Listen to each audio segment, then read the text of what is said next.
We were drilling riot formations in Hab, Block Gamma when the sky split open. 2 hours prior. My biggest concern was polished boots and avoiding rotation into the sump drains. They told us we were the Emperor's shield on Orestes Prime, the first line of defense against whatever horrors the void might vomit forth. They lied. The air instantly tasted of ozone and burning copper, a thick, oily grit coating the back of my throat that no amount of coughing could dislodge. When the first drop, pods slammed into the refinery district, throwing plumes of pulverized ferrocrete bellowing into the toxic atmosphere, I realized the standard issue lasgun in my sweating hands felt like a child's toy. We didn't even have time to be afraid before the screaming started over the Vox. The barracks of the 44th Orestes Urban Defense always smelled of wet iron and the sickly sweet rot of the lower tier processing plants. It was a scent that lived in the seams of our flak jackets and under our fingernails, a constant reminder of our station in the grand machinery of the Imperium. We spent our years rotating between mind-numbing guard shifts at the Prometheum depots and performing ceremonial marches for visiting dignitaries who never looked us in the eye. They called us the Emperor's shield, but we were really just meat in green fatigues, a statistical buffer against the inevitable. My sergeant, a man named Hax whose face was a map of scar tissue from hive gang skirmishes, used to tell us that the only difference between a PDF soldier and a corpse was the rhythm of the breathing.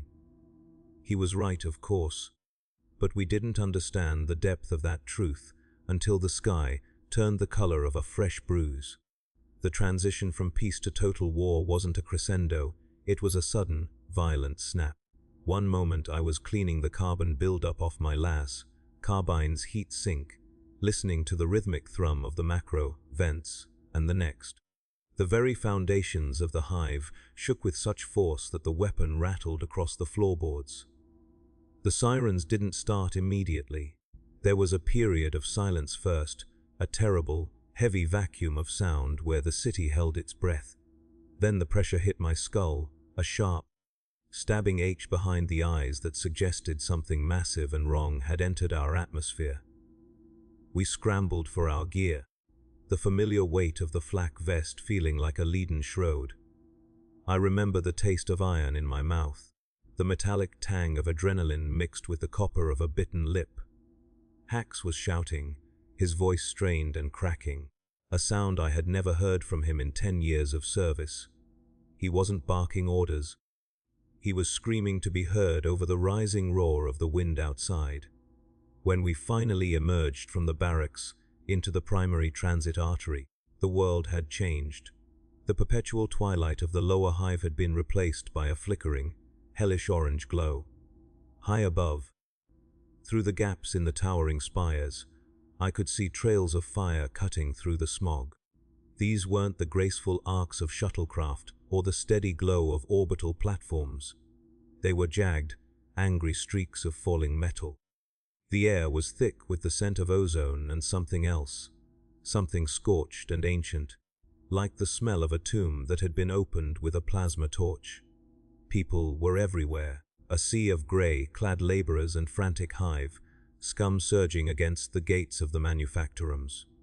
They were looking for safety, but there was no safety to be found in a world where the sky was falling. We had to use the butts of our rifles to clear a path, pushing back men and women whose faces were masks of pure, animalistic terror. My hands were shaking so violently I had to white-knuckle the grip of my lasgun just to keep from dropping it. The Vox channel was a cacophony of static and screaming. Somewhere, miles above us in the spire tops, the High Command was trying to coordinate a defense, but down here in the canyons of ferrocrete, we were blind. Every few seconds, a fresh shockwave would roll through the ground, bucking the pavement and sending showers of glass and masonry raining down from the heights. I saw a Chimera armored transport, a vehicle that usually seemed like an invincible mountain of steel, get crushed flat by a falling piece of cathedral masonry. The sound of the metal buckling was like a scream. We were ordered to set up a defensive perimeter around the entrance to the main geothermal plant. It was a tactical necessity, they said. If the plant went dark, the whole sector would lose power, and the automated defense turrets would fall silent. But standing there, staring into the swirling smoke of the refinery district, I felt like a child holding a twig against an oncoming tide. The first engagement didn't involve grand maneuvers or heroic charges. It was a confusing, stuttering mess of shadows and light. We were crouched behind a line of sandbags that felt absurdly fragile. The fog was rolling in, thick and greasy, clinging to our goggles and obscuring anything more than 20 meters away. Then came the sound. It wasn't the sound of engines or footsteps. It was a wet, rhythmic thudding, accompanied by a high-pitched chittering that seemed to vibrate inside my teeth. My squadmate, a boy named Krell who was barely 19 and still had the soft look of a farm hand from the out slopes, pointed a trembling finger into the haze. He didn't say a word. He didn't have to. Something was moving out there, something large and segmented, shifting with a grace that felt fundamentally wrong. I fired first. It wasn't a conscious decision. My finger simply spasmed on the trigger. The red beam of the lasgun cut through the dark, reflecting off the swirling ash. It hit something hard and chitinous, throwing off a spray of sparks. For a second, the light revealed a nightmare, a creature of blades and hungry eyes, taller than a man and moving faster than any living thing should. Then the rest of the line opened up. The crack-snap of 40 lasguns firing at once filled the air, a pathetic sound compared to the thunder of the orbital bombardment. We were pouring fire into the smoke, a wall of red light that illuminated the horror approaching us. The creatures didn't scream when they were hit. They just kept coming, their claws scraping against the ferrocrete with a sound like knives on a whetstone. Krell was the first to die. A blade, long and curved like a scythe, whipped out of the darkness and caught him across the throat. Before he could even register the threat, there was no theatricality to it. He just slumped forward, his blood splashing onto the sandbags with a dull, wet sound. I tried to reach for him, but Hax grabbed my shoulder and pulled me back. The sergeant's eyes were wide, his pupils dilated until they were almost entirely black. He was firing his bolt pistol into the gloom, the heavy thud, thud of the weapon providing the only sense of rhythmic stability in the chaos. But even the bolts didn't seem to be enough. We were hitting them, I knew we were, but they were so many, and we were so few. The pressure in the air increased again as a second wave of drop. Pods slammed into the nearby hab blocks. The vibration nearly knocked me off my feet. I looked up and saw the silhouettes of the spires beginning to lean, the ancient foundations finally giving way under the strain of the assault. The sky was no longer orange, it was a bruised purple, lit by the unnatural luminescence of warp-tainted fire. I realized then that our training had been a farce. They had taught us how to stand in a line, how to salute, how to clean a rifle, and how to hate the mutant. They had never taught us what to do when reality itself started to peel away at the edges. They had never taught us how to fight something that didn't feel pain. We fell back. It wasn't an orderly retreat. It was a panicked scramble through the darkening streets, tripping over the bodies of our comrades and the shattered remains of our equipment. The Vox was dead now, replaced by a low-frequency hum that made my nose bleed. I could hear the hive coughing, the sound of massive air, filtration systems failing, and the gasping of millions of lungs, suddenly filled with toxic ash. Every alleyway seemed to hold a new horror. We passed a civilian shelter where the doors had been torn off their hinges. I didn't look inside. I couldn't. The sounds coming from within were enough to haunt a man for a dozen lifetimes. We were the PDF. We were the protectors. And we were running like rats while our world burned around us. I found myself separated from the rest of the squad, huddled in the shadow of a rusted heat exchanger. My breathing was ragged, my lungs burning with the intake of unfiltered air. I checked my power pack, I was down to my last one. The realization hit me with the weight of a physical blow. I was a soldier of the Imperium, standing in the heart of one of its greatest industrial hives, and I was functionally defenseless. I could hear the chittering getting closer, the sound of claws clicking against the metal plates of the walkway above me. I looked at my hands. They were covered in Krell's blood and the black suit of the city. I felt a sudden, sharp urge to laugh, a hysterical bubble rising in my chest. We were never ready. We were never meant to win. We were just the fuel for the fire, meant to burn brightly for a few seconds, so that the true warriors might see where to strike. The vibrations in the ground changed. It wasn't the chaotic impact of the enemy anymore. It was a deep, rhythmic thudding, the sound of massive hydraulic legs and the grinding of gargantuan gears. For a moment, a sliver of hope pierced through the terror. Maybe the Titans had walked. Maybe the Mechanicus had finally unleashed the god, machines to save us. I crawled to the edge of the walkway and peered out into the main plaza. Through the shifting curtains of smoke and falling ash, I saw a shape. It was massive, a bipedal nightmare of brass and blackened steel, adorned with trophies that made my stomach turn. It wasn't a protector. It was a mockery of everything we held sacred. A machine, spirit twisted by the very warp that was consuming the sky. It turned its massive head, the glowing red lenses of its ocular sensors sweeping the ruins. When those lights passed over my position, I felt a coldness in my marrow that no fire could ever warm. I stayed silent, pressing my back against the vibrating metal, praying to an emperor I had only ever known through stiff prayers and gilded icons. The smell of incense from the barracks seemed like a dream from another life. Here, there was only the smell of death and the taste of my own failure. I realized that the documentary records would likely never mention the 44th Orestes. We wouldn't be remembered as heroes or even as martyrs. We would be a footnote in a casualty report, a line item in an administratum ledger that would eventually be burned to provide warmth for some scribe in a distant system. The scale of the destruction was so vast that my own life felt like a grain of sand being ground into dust by a mountain. The walker moved on, its massive footsteps shaking the world until I could feel the teeth rattling in my jaw. I stayed there for a long time, watching the fires climb higher and higher into the hive's superstructure. The hive cough had become a roar now, the sound of a dying civilization gasping its last.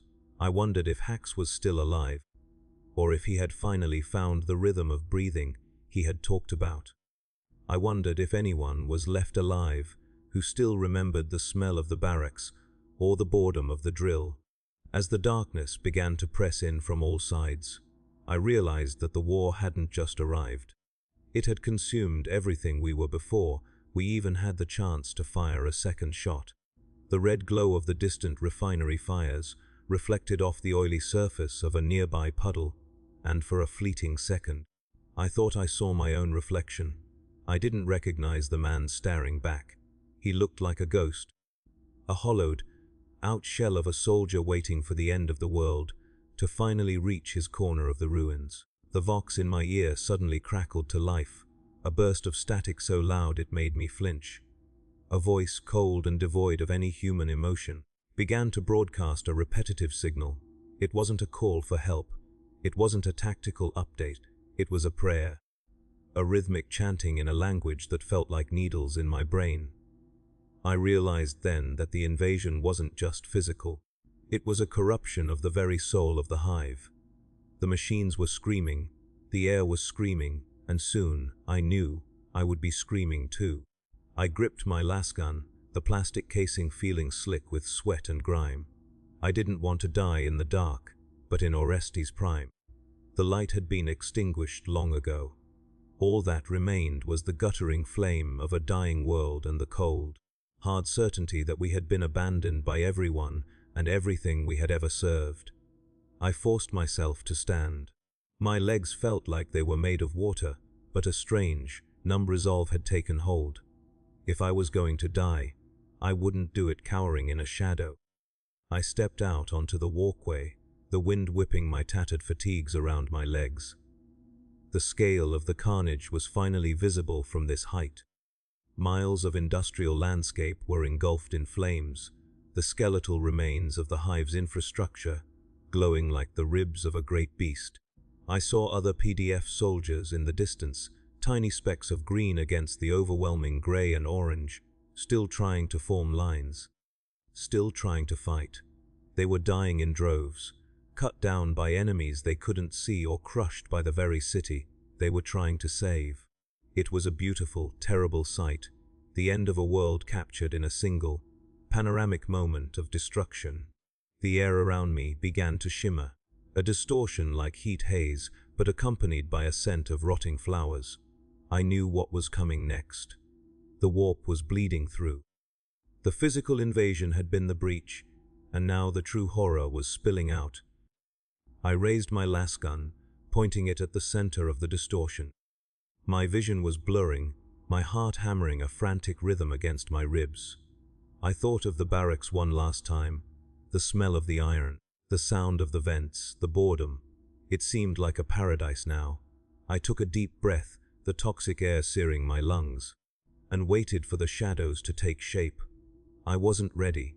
I never would have been ready, but I was here, and for a soldier of the Imperium. That was the only thing that mattered in the end.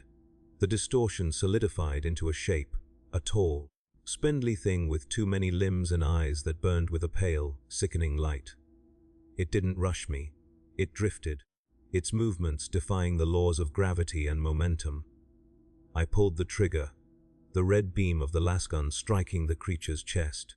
It didn't even flinch. It simply looked at me, and in that gaze, I saw the true scale of our insignificance. We weren't even enemies to them. We were pests, an annoyance to be cleared away before the real work began. I fired again and again, until the power pack hissed and died. The creature reached out a long, multi-jointed arm, its fingers ending in needles of translucent bone. I didn't turn away. I didn't close my eyes. I watched as the needle approached, my mind surprisingly clear. The last thing I heard wasn't the sound of the war or the chanting on the vox. It was the sound of my own heart, one final, defiant beat against the encroaching silence of the void. The ground beneath me finally gave way as the walkway supports melted under the intense heat of the surrounding fires. I fell into the darkness, the wind howling in my ears. As I tumbled through the smoke, I saw the stars for the first time in my life. They weren't the steady points of light I had read about in the ancient texts. They were swirling vortices of color, screaming across the firmament as the galaxy itself seemed to turn its back on Orestes Prime. I hit something hard, a pile of rubble or perhaps a stack of cargo containers, and the world went black. But even in the unconsciousness, the images remained. The burning spires, the chittering shadows, and the cold, unyielding face of a war we were never meant to survive. The silence was the first thing that truly terrified me. When I finally clawed my way out from under the heap of pulverized plastel and splintered bone that used to be a secondary transit gantry, the roar of the orbital bombardment had subsided into a low, rhythmic thrumming that felt like a fever pulse in the floor beneath my boots. My left arm was a numb weight, and the taste of iron was so thick in my mouth I could have been chewing on a handful of rusted nails.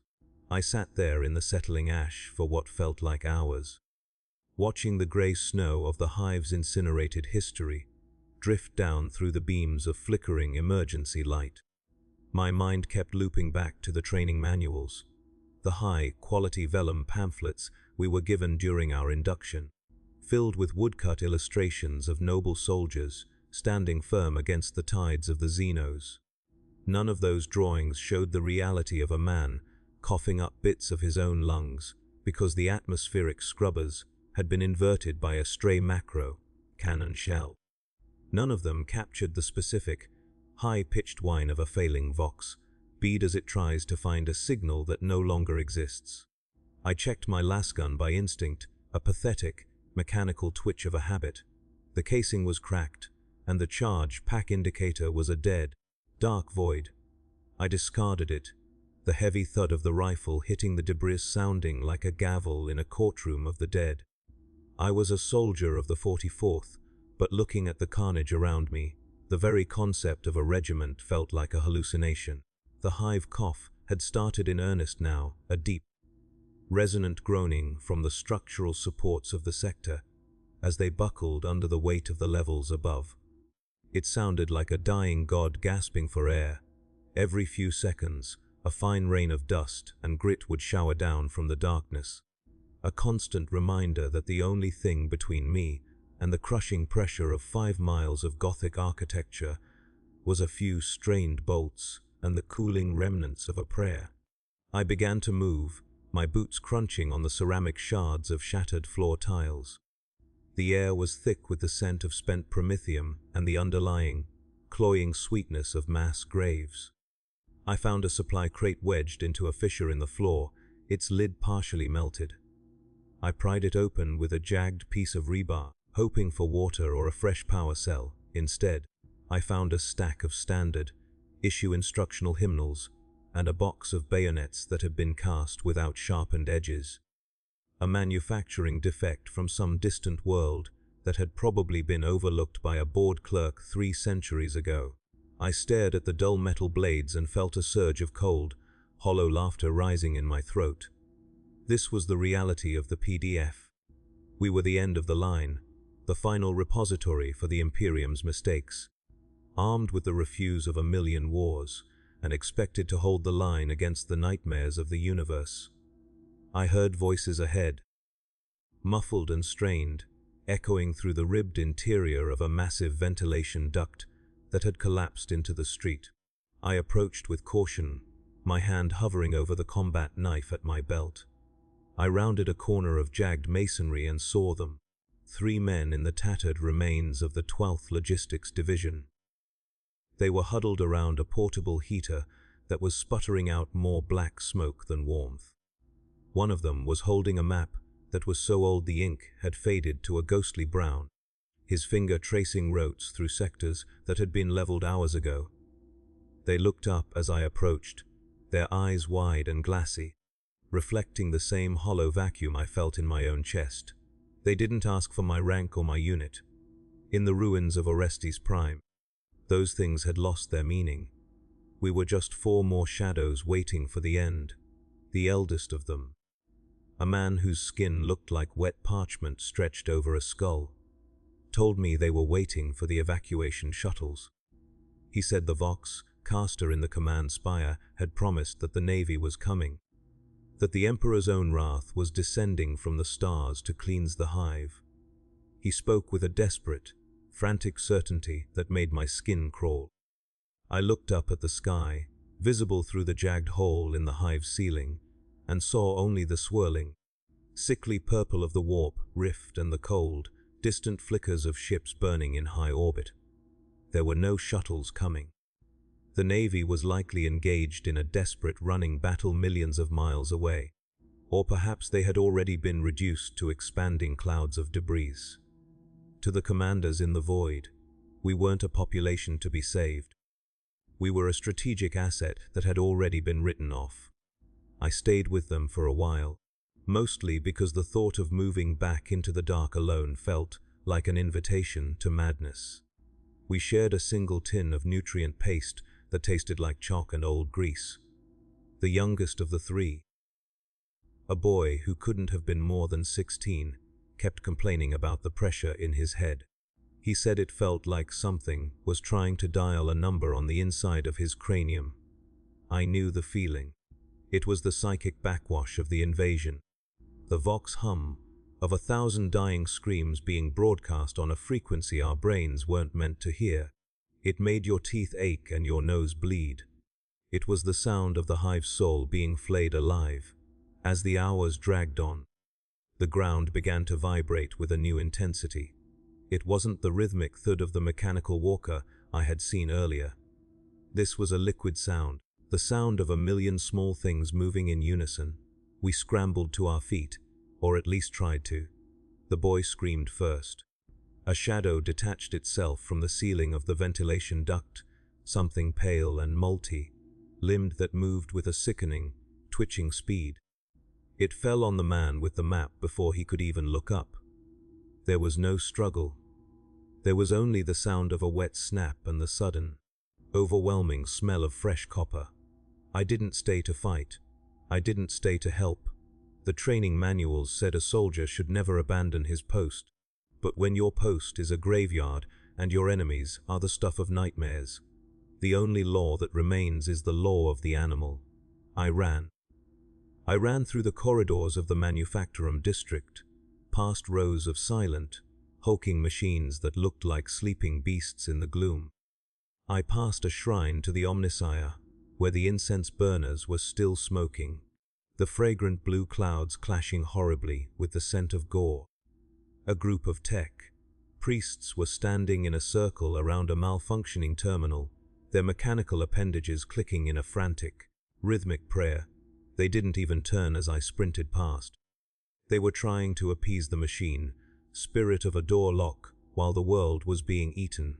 Their devotion was as useless as my empty lasgun, a pathetic attempt to impose order on a universe that had gone terminally insane.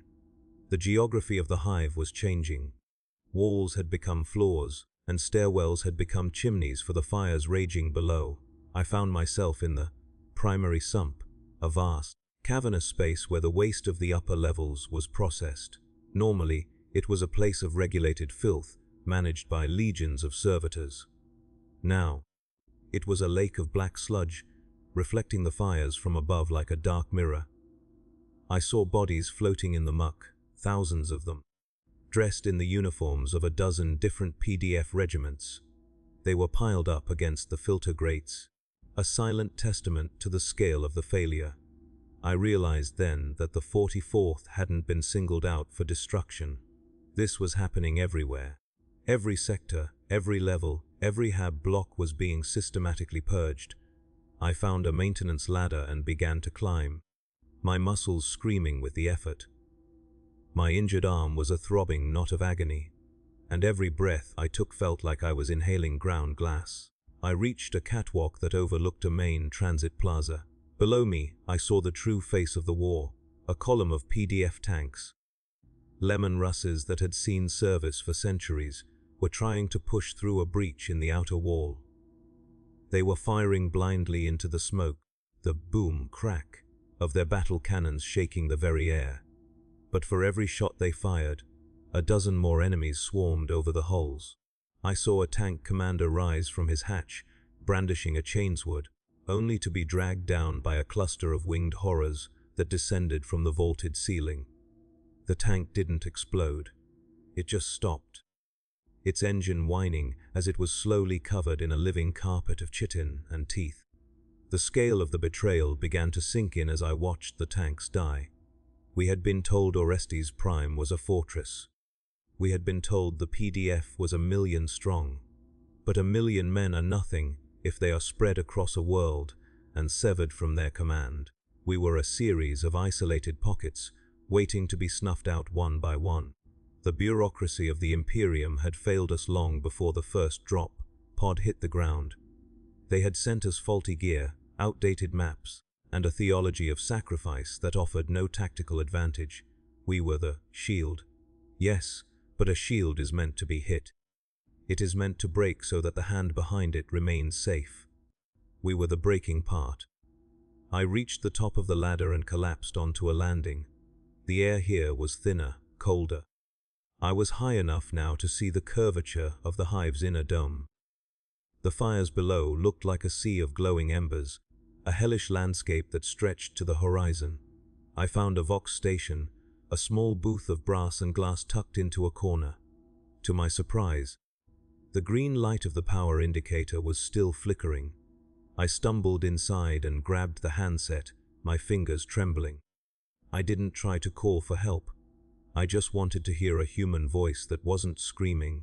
I cycled through the frequencies, through the static and the warp howl. I heard a woman's voice, calm and melodic, reading out a list of names. It took me a moment to realize what it was. It was a casualty list, being broadcast from one of the upper, spire cathedrals. She had been reading for a long time, Her voice was hoarse, almost a whisper. I listened as she went through the ranks and the numbers, a litany of the dead that seemed to go on forever. I waited for my own name, or Hax's or Krell's. I wanted to hear that we had existed, that someone had recorded our passing, but the list was too long, and the names were coming too slowly.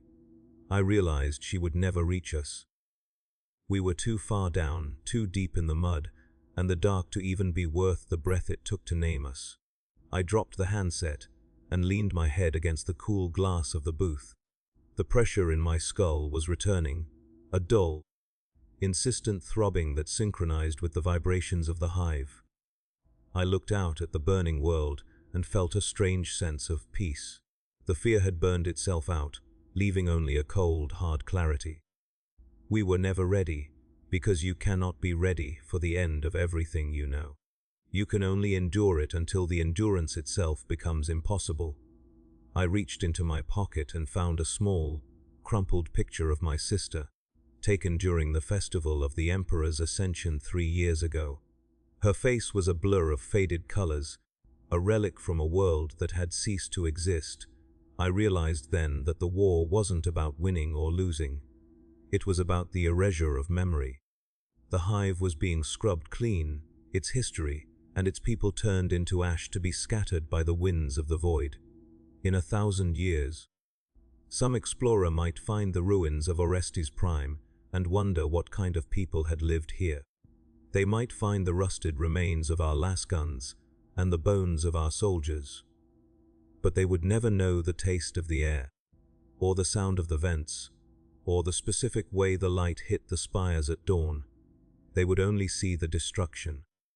I stood up and stepped out of the booth.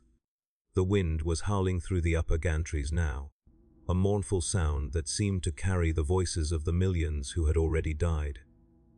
I began to walk along the catwalk, moving toward the center of the hive. I didn't have a plan. I didn't have a destination. I just wanted to keep moving until the light finally went out. Every step was an act of defiance, a small, petty rebellion against the inevitability of the dark. I saw a group of servitors still performing their tasks, their lobotomized brains ignoring the carnage around them, as they polished a brass railing that would soon be melted into slag. I envied them. They didn't have to carry the weight of the realization. They didn't have to know that they were the last witnesses to a dying world. The sky above Orestes Prime began to bleed a deep, visceral red. The warp rift was widening, its edges fraying the fabric of reality. I saw shapes moving in the clouds, vast, Leviathan, like entities that dwarfed even the hive spires. They were the true masters of this war, the beings for whom we were nothing more than microscopic parasites. I watched as one of them descended, a massive tentacle of dark energy reaching down to stroke the top of the command spire. The spire didn't crumble, it simply dissolved, the stone and steel turning into a fine, gray mist that was sucked up into the maw of the rift. I felt a sudden, sharp pain in my chest, a sensation of cold needles piercing my heart. I slumped against a railing, my breath coming in ragged gasps. I realized that the air was gone, not just polluted, but physically removed. The hive was being vacuum sealed by the rift. I looked down at my hands and saw the skin beginning to bruise and tear as the pressure dropped. I tried to scream, but no sound came out. My lungs were empty, my throat constricted by the sudden, freezing cold. As I lay there on the cold metal of the catwalk, watching my own life drain away into the indifferent dark, I thought of the barracks one last time. I thought of the smell of the iron and the sound of the drills. I thought of Hax and his rhythm of breathing. I finally understood what he meant. The only difference between a soldier and a corpse is the rhythm. And my rhythm was finally, mercifully, stopping. The last thing I saw was the red light of the rift filling my vision. A beautiful, terrible fire that promised an end to the cough, an end to the pressure, and an end to the long, hollow lie of the Emperor's shield. The silence returned, but this time, it wasn't the silence of fear, it was the silence of the void. And in that silence I was finally, truly ready. The world of Orestes Prime had fallen, and I had fallen with it, a tiny, insignificant speck of dust in the grand, cruel machinery of the galaxy. But for one brief, agonizing moment, I had seen the truth. We were the fuel, and the fire was finally here. I did not wake to the golden light of the Emperor's throne room. I woke to the rhythmic, wet clicking of a surgical drill and the smell of industrial, grade disinfectant that couldn't quite mask the stench of a butcher's shop. For a long time, there was only the sensation of cold stone against my back and a terrifying, distant ringing in my ears that sounded like the feedback from a million broken Vox casters. My eyes felt like they had been rubbed with sand, and when I finally forced them open, the ceiling above me wasn't the sky of Orestes Prime, but a low, vaulted crawlspace of dark, sweating iron. It was a depth bastion, one of the sub-sector redoubts carved into the very roots of the hive, where the air was recycled so many times it felt thick and oily, sticking to the lungs like a layer of soot. I tried to lift my hand to touch my face, but my arm wouldn't respond. I looked down and saw only a stump wrapped in grease-stained bandages, the white cloth already turning a sickly yellow from the drainage of a wound that had been closed with little more than a prayer and a soldering iron. There were others in the dark with me. I could hear them breathing, ragged, wet gasps that spoke of punctured lungs and shattered ribs. Occasionally, a low moan would rise from the shadows, only to be abruptly silenced by the sharp, mechanical clack of a servitor's footstep. I realized then that I wasn't in a hospital. I was in a reclamation center. To the Magos biologists and the cold-eyed logistics officers of the PDF High Command, a wounded soldier wasn't a hero to be nursed back to health. We were salvageable components. If a man could still pull a trigger, he was sent back to the barricades. If he couldn't, he was destined for the protein vats or the chirurgeon's table to be stripped of his remaining humanity and repurposed as a semi-organic processor. The fear that took hold of me then was worse than the terror of the drop pods. It was the realization that in the Imperium, your service doesn't end when your heart stops, and it certainly doesn't end when you lose a limb. A shadow fell over me, and I smelled the sharp, acidic tang of an adept of the Mechanicus. I couldn't see his face behind the brass-bound goggles and the heavy, tattered cowl of his red robes, but I could hear the rapid, fire binary cant leaking from his Vox grill. He didn't look at me as a person. He looked at me with the analytical detachment of a scribe counting crates of promethium. He held a data slate in one of his many, jointed mechanical arms, and I watched as he ticked a box next to my designation.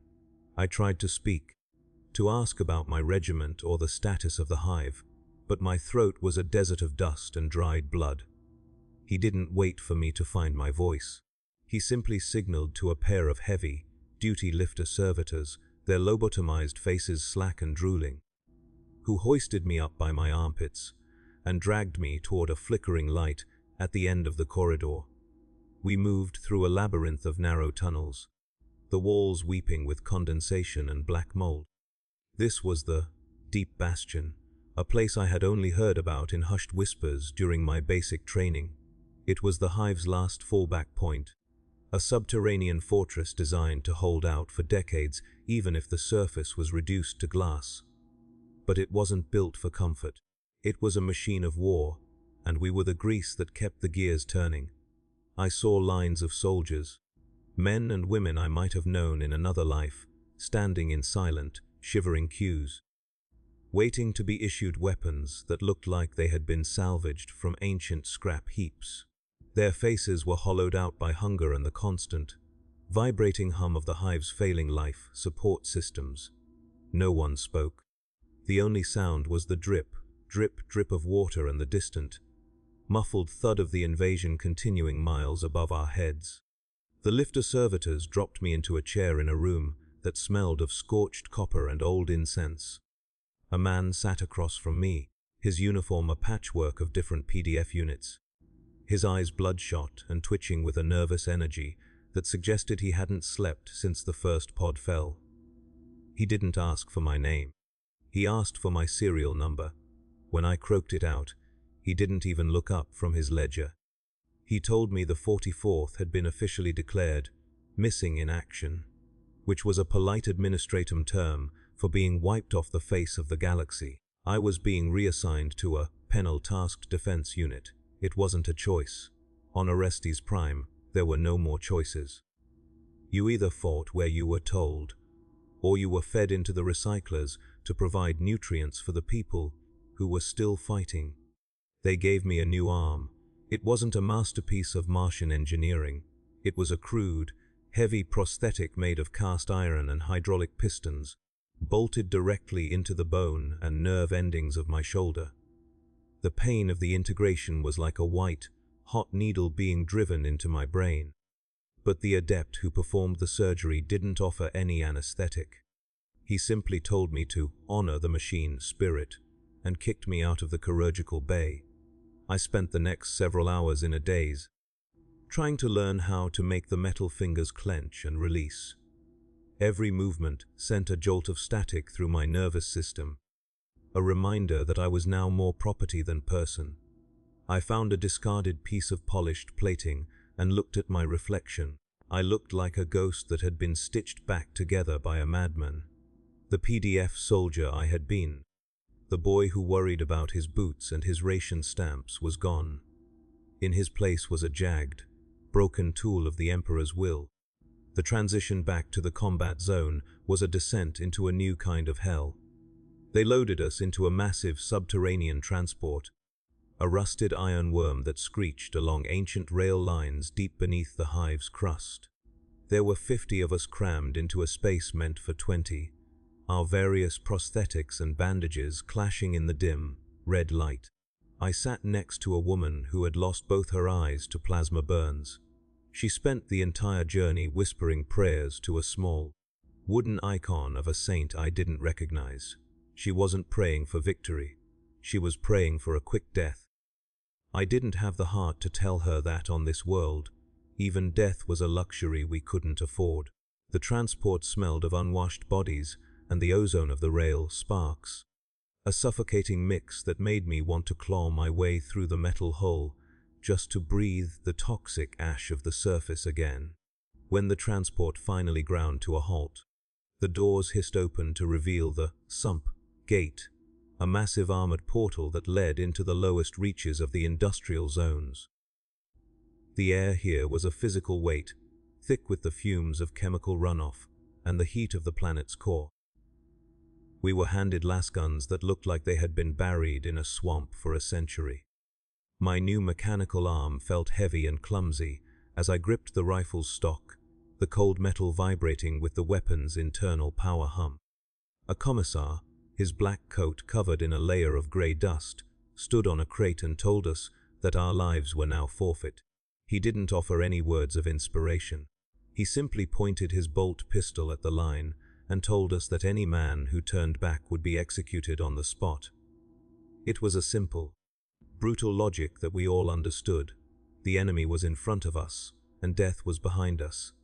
There was nowhere else to go.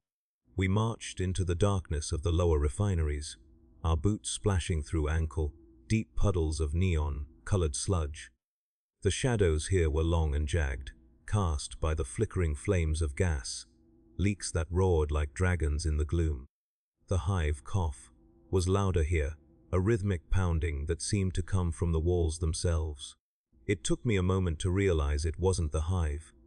It was the sound of the invaders' war drums, a low-frequency vibration that made my new arm twitch and spark. They were close. I could smell the musk of the xenos, a scent like rotting vegetation and hot vinegar. We took up positions behind a row of rusted chemical tanks, our last sights cutting tiny red lines through the swirling steam. I looked at the man next to me, a grizzled veteran of the hive, spires who had been reduced to a heap of scar tissue and bionic implants. He was chewing on a piece of leather, his eyes fixed on the darkness ahead. He leaned over and whispered that the chatter on the Vox had changed. He said the invaders weren't just killing anymore, they were building. My mind recoiled at the thought. What could those nightmares possibly want to build in the ruins of Orestes Prime? I didn't have to wait long for an answer. From the depths of the refinery, a shape emerged that defied the laws of biology. It was a pillar of flesh and bone, hundreds of feet tall, pulsating with a sickening, bioluminescent light. It looked like a giant, inverted lung, breathing in the toxic fumes of the hive and exhaling a thick, green spores cloud. The spores hit us first. They didn't burn, but they made the skin itch and the eyes water. Then came the chittering. It started as a low murmur and rose to a deafening roar as thousands of small, multi-limbed creatures flooded out of the shadows. They weren't the warriors we had fought on the surface. These were smaller, faster, designed to overwhelm by sheer volume. They climbed over each other, a living carpet of teeth and claws that moved with a terrifying, single-minded purpose. We opened fire, the red beams of our lasguns carving lines through the mass, but for every 10 we killed, 100 more took their place. My mechanical arm hissed as I fired again and again, the recoil jarring the bolts in my shoulder. I saw the woman with the wooden icon get swarmed. She didn't even have time to scream before the creatures were inside her flak jacket, their tiny claws shredding her flesh. The commissar was firing his bolt pistol into the middle of the swarm, the explosions throwing chunks of gore into the air. But even his authority meant nothing to a tide that didn't know the meaning of fear. We were being pushed back, our boots sliding in the blood and the sludge. I felt a sharp pain in my leg as one of the creatures bit through my fatigues, its teeth sinking into my calf. I kicked it away, the hydraulic strength of my prosthetic leg crushing the creature's skull with a sickening crunch. But I knew it was only a matter of time. We retreated into a narrow maintenance tunnel, the walls closing in on us like the jaws of a trap. The air was getting thinner, the oxygen being consumed by the fires and the rapidly growing xenos structures. I found myself at the back of the group, my mechanical arm sparking as the power cells began to fail. I could hear the chittering behind me, the sound of the swarm entering the tunnel. I looked ahead and saw the veteran from the spires fall, his bionic leg giving way under the strain. He looked at me, his eyes full of a sudden, lucid clarity. He told me to keep going, to find the main control hub, and trigger the purge valves. It was a suicide mission, but it was the only thing left. I left him there. I didn't look back as the sound of the swarm reaching him filled the tunnel. I ran, my breath coming in ragged, sobbing gasps, the metal of my prosthetic arm scraping against the walls. I reached the control hub, a massive chamber filled with ancient, brass, bound levers and clicking cogitators. It was the heart of the refinery's waste disposal system, a place designed to vent the hive's toxic runoff into the planet's mantle. If I pulled the main lever, I would flood the entire sector with molten slag and chemical fire. I would kill the swarm, but I would also kill myself and any survivors left in the tunnels. I stood before the lever, my hand hovering over the cold, rusted iron. I thought about the barracks, the polished boots, and the lie of the Emperor's shield. I thought about Krell and Hax and the woman with the wooden icon. We were never ready for this. We were never meant to be heroes. We were just the fuel. I looked at my mechanical arm, the metal fingers twitching with a life of their own, and I realized that this was the final purpose of the 44th, not to defend Orestes Prime, but to burn it down so the enemy couldn't have it. I gripped the lever with both hands, my human fingers and my iron ones working together for the first time. I could hear the swarm outside the door, the sound of claws scratching against the reinforced steel. I took one last breath of the toxic, oily air and pulled. The sound of the purge valves opening was like the roar of 1,000 lions. The floor beneath my feet began to vibrate with the rush of the molten slag, and the temperature in the room skyrocketed. I felt the skin on my face begin to blister, but I didn't let go. I watched as the first tongues of fire began to lick through the vents, a beautiful, cleansing orange that promised an end to the chittering and the pressure and the long, slow decay of the hive. As the flames engulfed the room, I felt a strange sense of victory. I hadn't saved Orestes Prime, but I had denied it to the nightmare. I had finally found my rhythm of breathing, and it was the rhythm of the fire. The last thing I heard wasn't the sound of the war or the screams of the Xenos. It was the sound of the hive itself, a final, tectonic groan as the refineries collapsed into the molten heart of the world. I closed my eyes and let the heat take me. A soldier of the Imperium who had finally, in the very end, become the shield he was always told he would be. The fire was hot, but it wasn't the fire of the warp. It was the fire of the machine, cold and logical and final.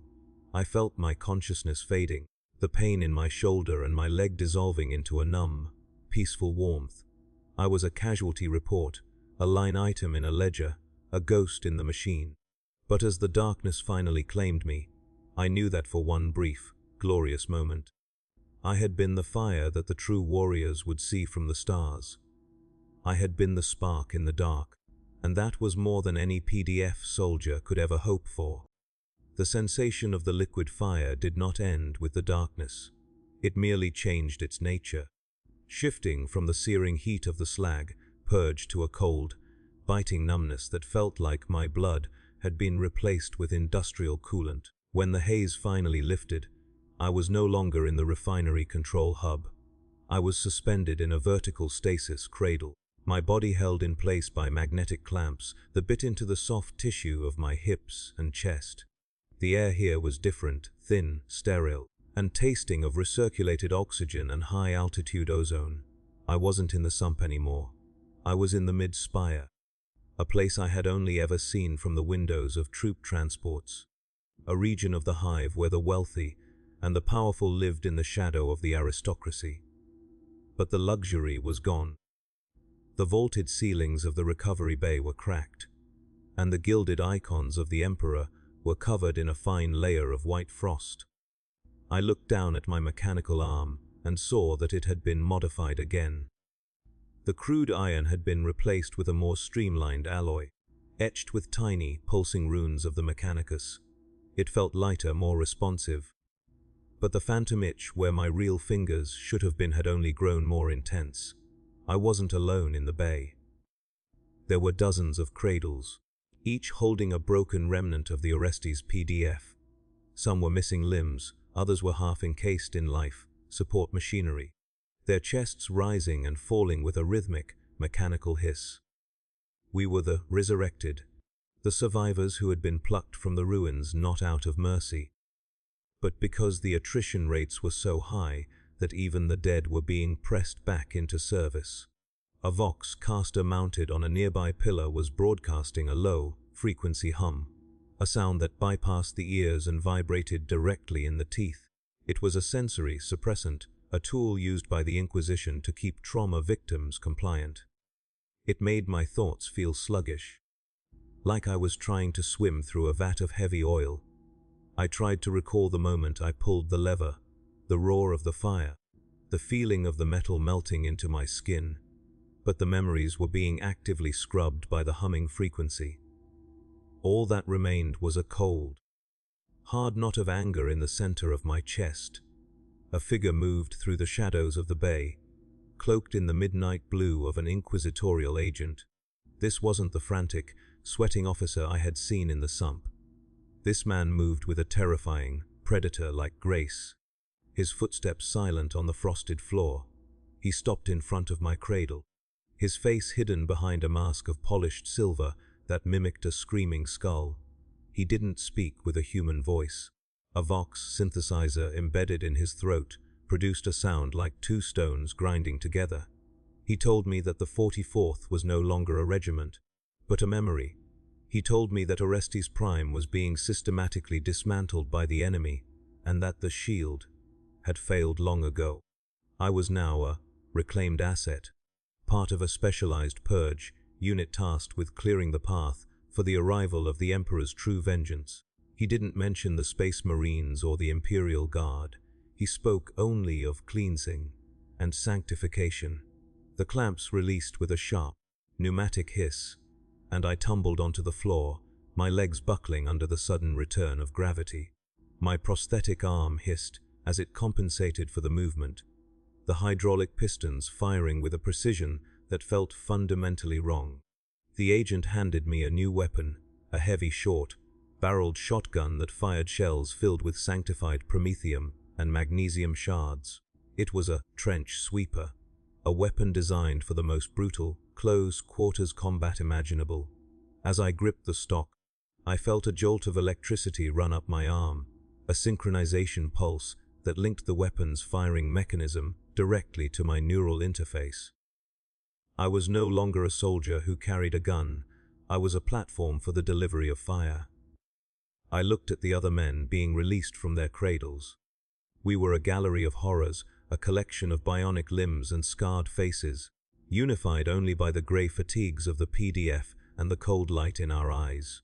We were led out of the bay and onto an external gantry that overlooked the mid-hive plaza. The scale of the transformation was staggering. The sky was gone, replaced by a churning vortex of bruised purple and sickly green that seemed to be feeding on the very air of the planet. The spires of the hive, once symbols of imperial might, were now skeletal fingers clutching at the void. I could see the xenos, structures from the sump had grown upward. Giant pillars of bone and pulsing flesh that were winding their way around the industrial cathedrals like parasitic vines. The hive cough had evolved into a constant, low-pitched scream. The sound of the wind whistling through a billion shattered windows and the dying groans of the hive's machine, spirit. The air was thick with the smell of burning incense and the underlying, metallic scent of blood. The mission was simple. According to the silver-masked agent, we were to descend into the Aurelian district, a wealthy enclave that had been overrun by a specialized strain of the invader. There was a relay station there that controlled the atmospheric stabilizers for the upper spire. If it wasn't deactivated, the encroaching warp rift would be able to anchor itself to the planet's core, turning Orestes Prime into a permanent gateway for the nightmare. We weren't expected to survive. We weren't even expected to reach the station. We were a diversion, a meat grinder designed to draw the enemy's attention while the inquisitorial teams performed their true work. It was the same lie as before, just dressed in better clothes. We were the fuel for a different fire. We descended the external staircases in a silent, grim line, our bionics whining in the thin, cold air.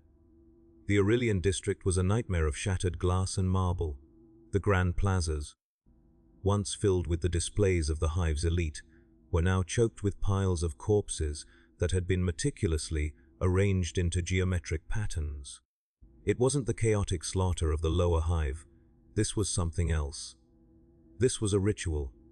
I saw the bodies of noblemen in their silk robes, their throats cut and their eyes replaced with polished gemstones. The enemy here was different. They didn't move in swarms.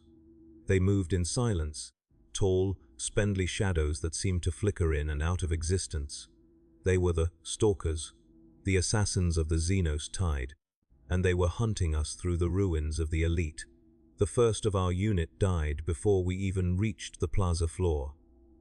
A shard of dark crystal, fired from a hidden position, pierced through his flak helmet and exited through the back of his skull, taking most of his brains with it. He didn't even make a sound. We fanned out, our shotguns barking in the gloom, the magnesium shards illuminating the shadows with brief, blinding flashes of white light. I fired into a doorway, the recoil of the trench sweeper jarring my shoulder, and saw one of the shadows stagger as the fire caught its chitinous skin. It let out a sound like a violin string snapping, a high-pitched, harmonic wail that made my ears bleed. The bionic arm held the weapon steady, the neural link guiding my aim with a cold, mathematical precision. I wasn't afraid anymore. The sensory suppressant had done its work too well. I was just a machine performing a function. We moved through the ruins of a grand opera house, the velvet curtains hanging in charred tatters from the ceiling. The floor was covered in a layer of fine, grey ash that muffled our footsteps. I saw a group of survivors huddled in a private box, A family of nobles, their faces pale and their eyes wide with a terror that had long since transcended sanity.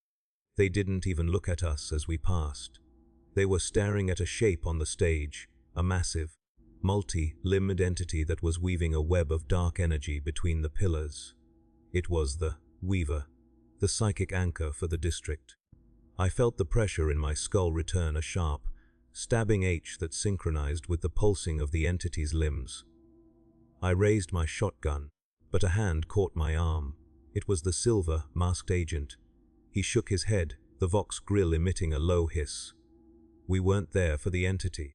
We were there for the relay.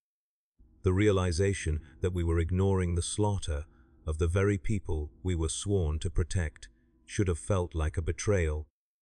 But the part of me that cared about such things was buried deep under the ice of the inquisitorial conditioning. I stepped over the bodies of children and servants, my boots crunching on the discarded jewelry and shattered crystal of the upper class. The smell of the opera house was a mix of expensive perfume and rotting meat, a combination that made my stomach turn despite the suppression. We reached the relay station, a tower of brass and glass that stood at the center of a circular plaza. The air around the tower was shimmering with heat, the atmospheric stabilizers working at 10 times their rated capacity to keep the warp rift at bay. The defense was immediate and overwhelming. From the shadows of the surrounding buildings, a dozen stalkers emerged, their dark glass blades glowing with a sickly, green light. We formed a circle around the base of the tower, our shotguns creating a wall of fire and magnesium. I saw my squadmates falling around me, their bionics being hacked apart by the Xenos blades. One man, his lower jaw missing and replaced with a Vox grill, continued to fire his weapon even as a stalker tore his entrails out. There was no heroism in it, only the grim, mechanical persistence of the reclaimed. I was hit in the side, a blade sliding between the plates of my flak vest and biting into my ribs. The pain was distant, a dull signal that my bionic interface acknowledged and then ignored. I turned and fired point blank into the chest of the stalker, the blast throwing the creature back into the ruins. I reached the door of the relay station, my bionic arm punching through the lock with a surge of hydraulic power. I stepped inside the tower, the air here vibrating with the roar of the massive cooling fans. The control room was at the top, accessible only by a narrow, spiral staircase. I began to climb, my breath coming in short, mechanical gasps. I could hear the silver masked agent behind me, his silver mask reflecting the red emergency lights of the tower. He was silent, a shadow following a shadow. As I climbed, I looked out of the narrow windows and saw the rest of my unit being consumed by the Xenos tide. They had served their purpose. They had bought me the 30 seconds I needed to reach the door. The control room was a masterpiece of ancient technology, filled with rows of clicking cogitators and glowing status spheres. In the center was the main override lever, a heavy bar of cold iron that controlled the flow of power to the atmospheric stabilizers. If I pulled it, the district's air shield would fail, and the warp rift would descend, incinerating everything in the sector, including the Xenos, the survivors, and us. It was the same choice I had made in the sump, just on a larger scale. The agent stood by the door, his hand resting on the hilt of a power sword. He didn't tell me what to do.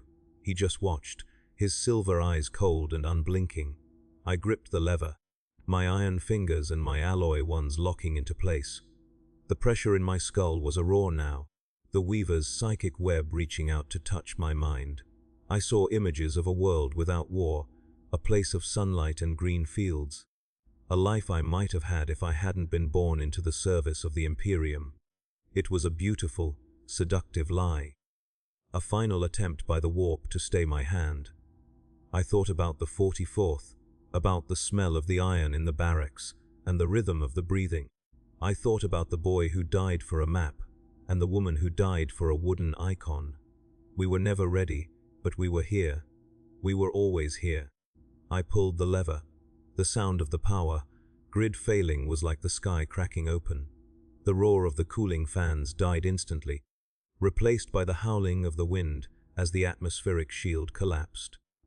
I looked out of the window and saw the purple clouds of the warp rift descending like a heavy curtain. The Aurelian district was engulfed in a tide of fire and shadow, the marble buildings dissolving into ash. I felt the heat rising in the tower, the metal walls beginning to glow. The silver, masked agent stepped toward the window, his mask reflecting the destruction. He didn't look at me. He didn't thank me. He simply stood there, a witness to the final sanctification of the sector.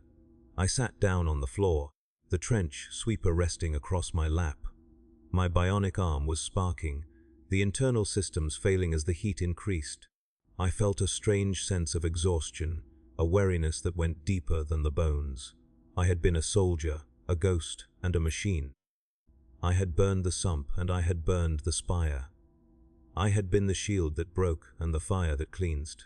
As the flames reached the control room, I realized that the Vox hum had finally stopped. The silence was absolute. I looked at the silver, masked agent, who was now just a silhouette against the inferno. I wondered if he was a man at all, or if he was just another part of the machine, a tool designed to ensure that the fuel was properly spent. The heat was becoming unbearable, the air turning into a searing mist that scorched my throat. I closed my eyes and let the trench sweeper fall from my hand. I wasn't afraid. I wasn't angry. I was just finished. The story of Orestes Prime would go on, a grand epic of war and sacrifice, but my part in it was over. I was a footnote in a classified record, a reclaimed asset that had been successfully liquidated. I thought of the Emperor one last time, not as a god on a golden throne, but as the cold, indifferent architect of a universe that required people like me to burn so that the stars could remain cold and distant. It was a comforting thought, in its own grim way. The tower groaned as the structural supports began to melt, the floor tilting beneath me. I felt myself sliding toward the edge, toward the sea of fire that was consuming the district. As I tumbled into the abyss, I saw a flash of silver. The agent leaping from the window, his dark cloak billowing out like the wings of a predatory bird. He was moving on to the next sector, to the next unit of broken men, to the next fire.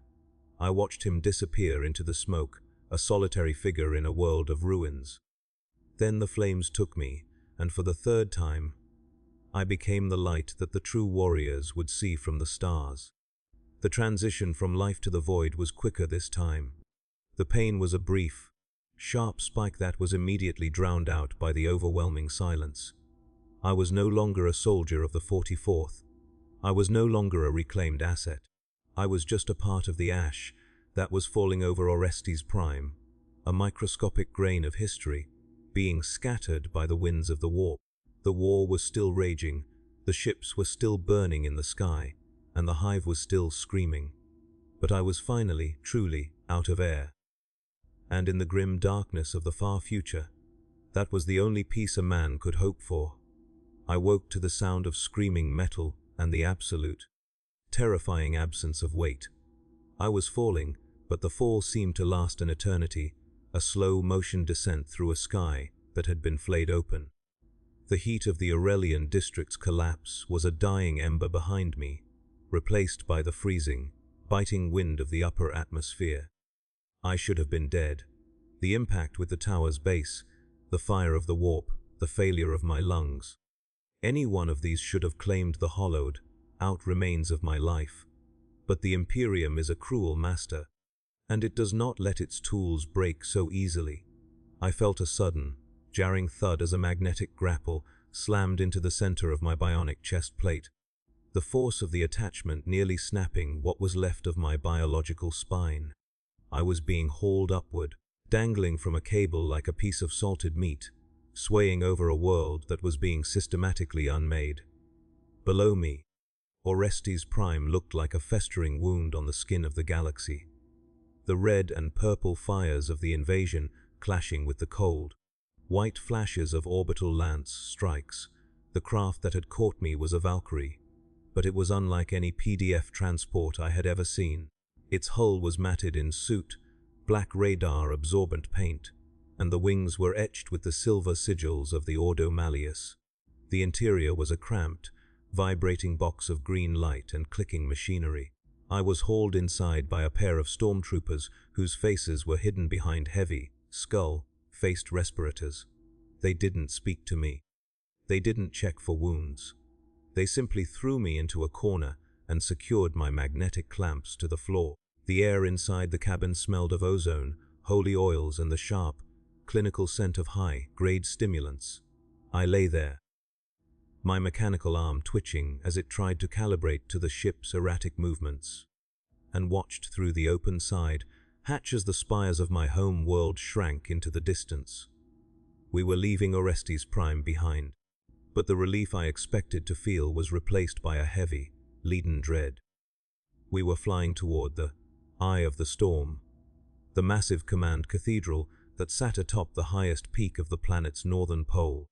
It was the governor's palace, a fortress city in its own right, supposed to be the most secure location in the sector. As we approached, I saw that even this bastion of imperial power was failing. The outer ramparts were choked with the wreckage of thousands of atmospheric fighters, and the grand plazas were filled with the same sea of grey-clad PDF soldiers I had seen in the sump. They were the High Guard, the elite units of the first Orestes, but here, in the cold light of the final collapse, they looked just as broken and inadequate as the 44th. They were firing at shadows, their las beams reflected in the polished marble of the palace walls. The scale of the irony was staggering. The wealth and power of the upper spire had bought them only a few extra hours of life. A brief window to watch their world die from a slightly higher vantage point. The Valkyrie landed on a private pad near the peak of the command spire. I was dragged out of the ship and led through a series of gilded corridors that felt like the inside of a tomb. The walls were lined with the portraits of previous governors, men and women who had presided over centuries of peace and production. Their painted eyes seemed to follow me, full of a silent, haughty judgment. They hadn't lived to see the sky turn purple. They hadn't seen the refineries turn into lakes of molten slag. They were the ones who had signed the orders for our faulty gear and our empty training drills, and yet they remained pristine and eternal in their frames while we were turned into ash and iron.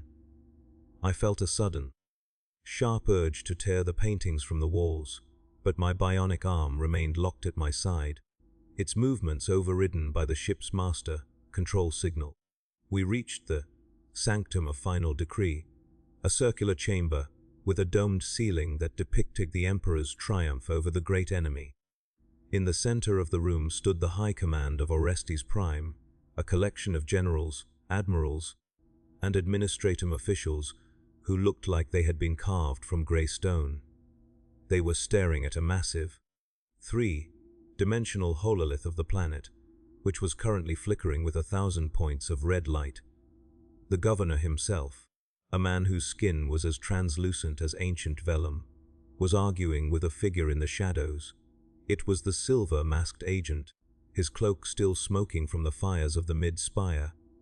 He wasn't arguing, he was delivering a sentence. He was telling them what I had already sensed in the air. The Navy hadn't come to save us. They had come to end us.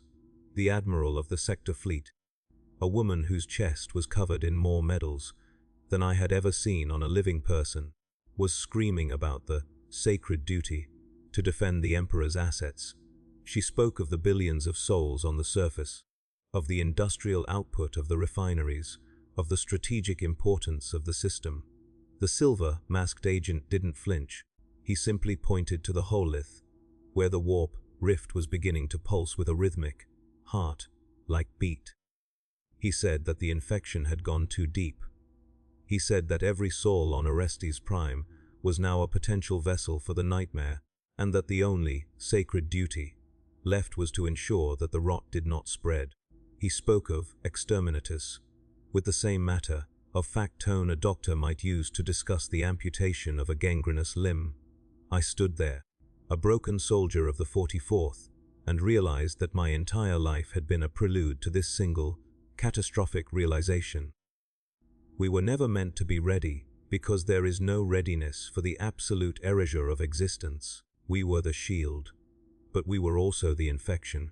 Every step I had taken, every shot I had fired, every bionic part that had been bolted into my body, it was all just a delay, a way to keep the fire contained until the executioner arrived. I looked at my hands, the one of flesh and the one of iron, and saw that they were both shaking. Not from fear, but from the sheer, crushing weight of the absurdity. I had survived the sump, the refinery, and the spire, only to be brought here to witness the final flick of the switch. The governor slumped into his throne, his eyes vacant. He looked at the silver, masked agent and asked, in a small, broken voice, if there was any hope for the records. He wanted to know if the history of Orestes Prime would be preserved, if the names of its heroes would be inscribed in the halls of terror. The agent didn't answer.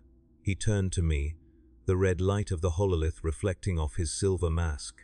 He told me that I was the last witness. He said that my testimony, recorded through the neural link in my bionics, would be the only surviving account of the fall. I wasn't being saved because I was a hero. I was being used as a black box, a recording device that would be salvaged from the ashes once the fires went out.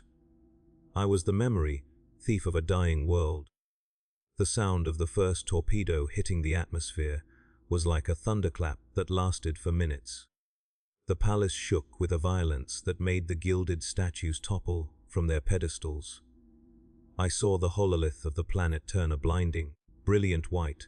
The exterminatus wasn't a single strike, it was a saturation of the entire globe with cyclonic torpedoes and virus bombs. I looked through the grand windows of the sanctum and saw the horizon of Orestes Prime begin to lift. The very crust of the planet was being peeled back by the force of the orbital fire. The purple clouds of the warp were being incinerated, replaced by a white, hot wall of plasma that was sweeping across the surface at thousands of miles an hour. It was the most beautiful thing I had ever seen, and the most terrible. It was the Emperor's mercy, delivered with the cold, unyielding precision of a machine. The High Command began to pray, their voices a discordant muddle of Latin and desperation. The governor didn't pray, he simply stared at the approaching wall of fire, his mouth hanging open in a silent scream. I felt a sudden, sharp pain in my chest as the neural link in my bionics began to broadcast at maximum power, sucking the memories from my brain like a parasite. I saw Krell's face, Hax's scars, the woman's wooden icon, the taste of the iron air, the smell of the barracks. They were all being stripped away, converted into data, pulses to be stored in a cold, hard crystal on a ship in high orbit. I tried to hold on to the images, to the feeling of being a man, but the machine was stronger. I was being hollowed out, my consciousness becoming a series of zeros and ones. The heat reached the sanctum first. The marble floors began to crack and pop, and the air turned into a searing, invisible flame that scorched my remaining lung. I saw the silver, masked agent activate a personal teleporter, his silhouette flickering for a second before vanishing into the white light. He was leaving the record behind. He was leaving me behind. I sat down on the floor, the heat making my bionic arm hiss and spark. I looked at the governor, who was now a charred skeleton sitting in a golden throne, and I felt a strange sense of kinship. We were both just fuel. We were both just parts of a world that had been weighed and found wanting. The pressure in the room increased until my ears burst, a warm trickle of blood running down my neck. I looked out at the sky one last time. The planet was no longer Orestes Prime. It was a sun, a small, temporary star burning in the dark of the void. I thought of the 44th, and for the first time, I felt a genuine sense of pride. We hadn't been ready, but we had stood. We had been the shield that broke, but in breaking, we had revealed the fire. We had been the first line of defense, and we had been the last. I closed my eyes as the wall of plasma finally shattered the windows of the sanctum, the white light filling my vision until there was nothing left but the silence. The silence did not last. even in the heart of the fire. There was a rhythm. I felt my consciousness being pulled upward, not into the light, but into the cold, digital embrace of the recording crystal. I was no longer a body. I was a testimony. I was the voice of the 44th, the echo of the sump, the memory of the spire. I was the record of a failure that the Imperium would study for 1,000 years, a cautionary tale about the cost of being unprepared. But even as a series of data pulses, I remained a soldier. I remained a witness. I remained the man who had seen the sky split and the world burn. The last thing I recorded wasn't the sound of the explosion or the heat of the fire. It was the sound of the void, the cold, indifferent breathing of a universe that does not care if you are ready. It was the sound of the machine, spirit of the recording crystal, a low, rhythmic hum that felt like the vents in the barracks. I settled into that rhythm, my consciousness fading into the background of the data stream. I was a soldier of the Imperium, and my service was finally truly over. Orestes Prime was gone, and with it the 44th. But the memory remained. A spark in the dark that would never be extinguished, a reminder that even in the face of total annihilation, we were here. We were always here. The recording ends with a single, repeating frequency, a digital heartbeat that echoes through the silence of the data stack. It is the testimony of a world that was never ready, delivered by a man who became more than he was ever meant to be. It is the story of the PDF, the shield that broke, the fire that cleansed, and the memory that survived. And in the grim darkness of the far future, that is all the immortality any of us could ever hope for.